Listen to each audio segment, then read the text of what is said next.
Gospodarska zbornica Slovenije je v okviru Dneva strateških svetov organizirala razširjeno omizje z naslovom Kam in kako usmeriti Slovenijo 2012-2020, da bi tako začela širšo družbeno razpravo o tem, kakšno razvojno strategijo potrebuje Slovenija in kam naj bo ta usmerjena.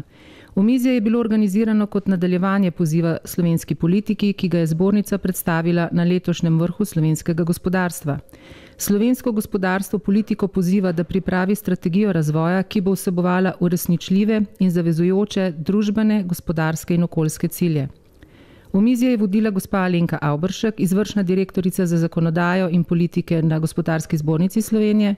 Uvodna izhodišča pa so podali Stojan Petrič, predsednik skupščine Gospodarske zbornice Slovenije, dr. Bogomir Kovač z Ekonomske fakultete v Ljubljani, Sibil Svilan, predsednik uprave SID banke in Andrej Drapal, samostojni svetovalec.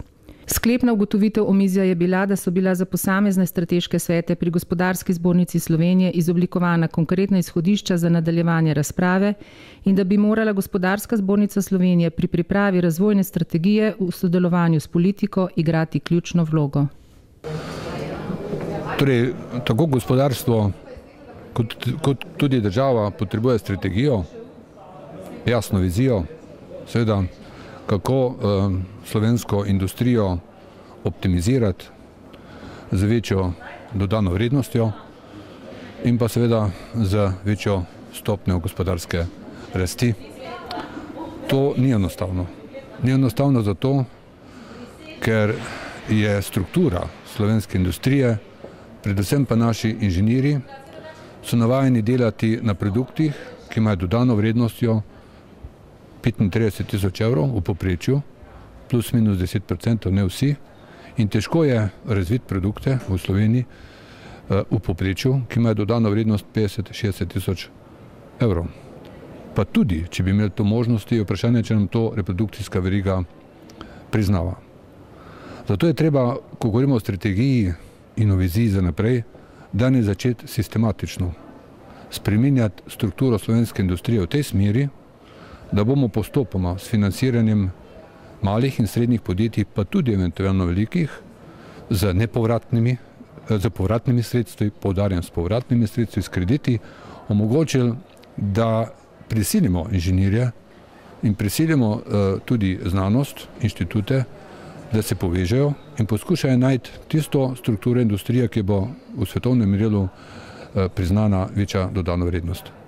Žal, to ne gre na kratki čas, ne gre do leta 2012, ne gre tudi ne za 4 leta, ampak če hočemo to spremeniti, moramo spremeniti danes in to pomeni, to spremembo bomo potem želi čez 5-6 let.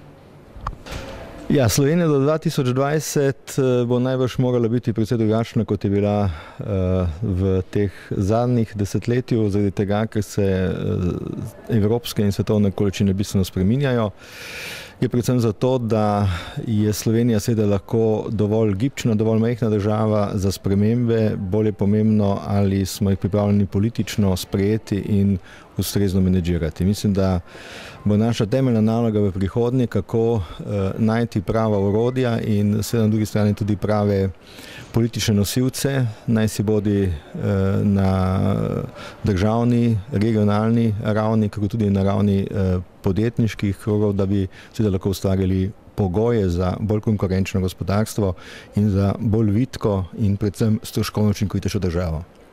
Osebno ocenjujem, da imamo rahle zadrege pri tako imenovanem nefinančnem strateškem načrtovanju in na to se bom seveda fokusiral in na to se fokusiram tudi pri svojem delu.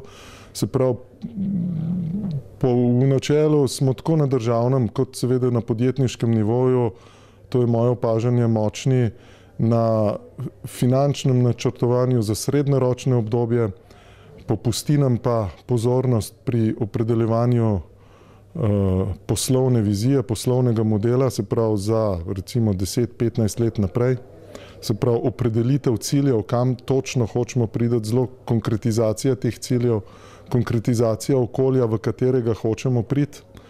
To je ena zadeva in na drugi strani smo potem izrazito šibki spet in na državnem in na podjetniškem nivoju pri dnevni realizaciji poti do te vizije.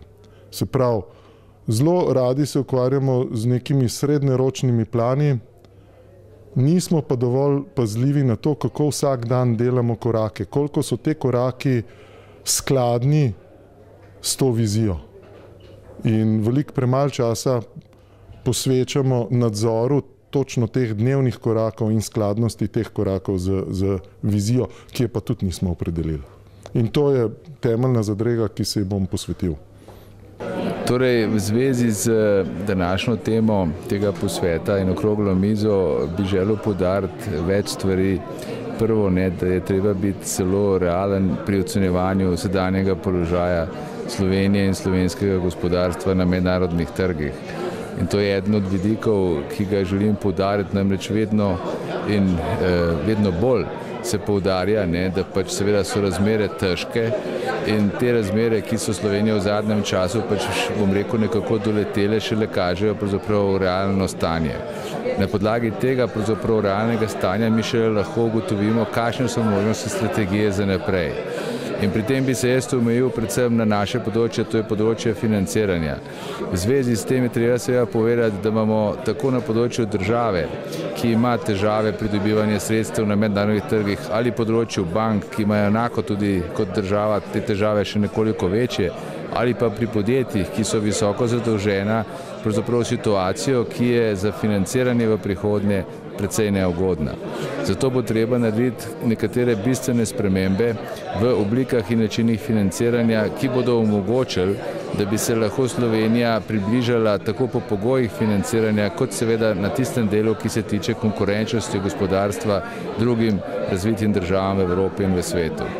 To predpostavlja seveda, da je treba najprej tudi na področju države narediti nekatere nujne ukrepe, ki bi pomenili dejansko predstavljanje Slovenije v njeni realni luči in s tem seveda omogočiti, da bi investitorji razumeli naš realni položaj in seveda finančni trgi tega ocenili nekoliko bolje, kot ga ocenjujejo danes.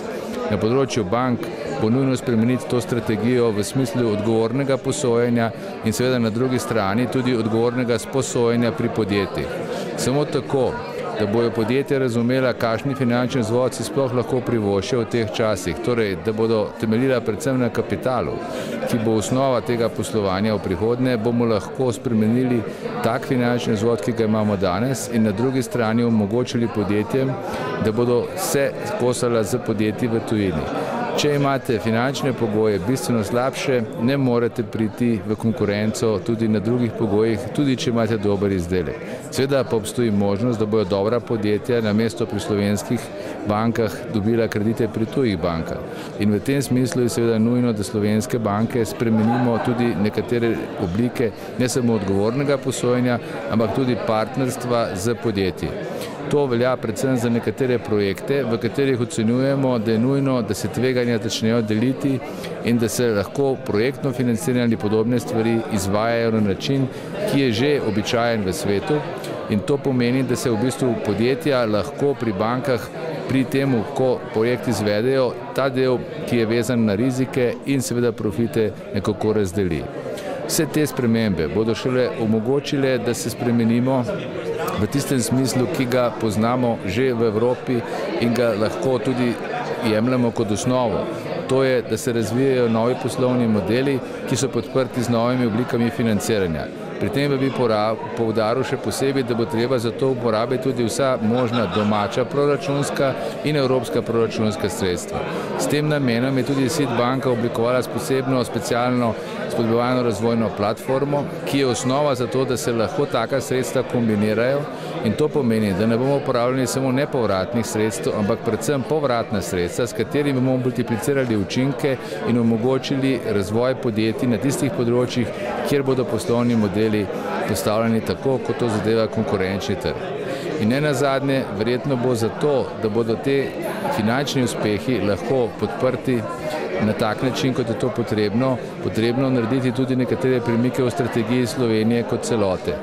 To pomeni nov razvojni model in to ne samo na nivoju države, ampak tudi na nivoju posameznih industrijskih panog, pa tudi nekaterih individualnih podjetij.